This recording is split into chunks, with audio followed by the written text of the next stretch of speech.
শাহবাগে অবস্থান কর্মসূচিতে অংশ নেওয়া জুলাই অভ্যুত্থানে আহতদের সাথে সাধারণ মানুষের বাকবেতনটার পর অবস্থানকারীরা ছত্রভঙ্গ হয়ে পড়েছে। এতে শাহবাগ এলাকার যান চলাচল স্বাভাবিক হয়েছে। ৩ দফা দাবিতে আজ দুপুর থেকে শাহবাগে অবস্থান নেয় জুলাই অভ্যুত্থানে আহতদের স্বজনরা।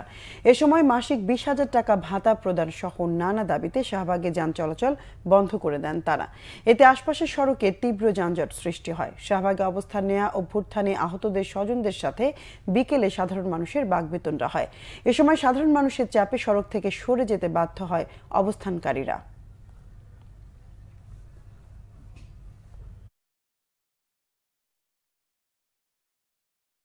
সরকারের ঊর্ধ্বতন কোনো কর্মকর্তারা এসে আমাদের সাথে সমাধানের কোনো বাস্তবিক পরিস্থিতি তৈরি করতে পারে নাই, যার ফলে আমরা আগে থেকে ঘোষণা দেওয়া 2টা থেকে রাস্তা ব্লকেট করব, আমরা 2টা বাজে রাস্তা আসছি।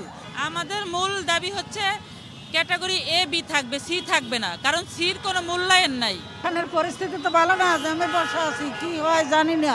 জাহান্নামের আগুনের মতো এরকম তো অবস্থা হইলে দেশের মানুষ কিভাবে চলবে?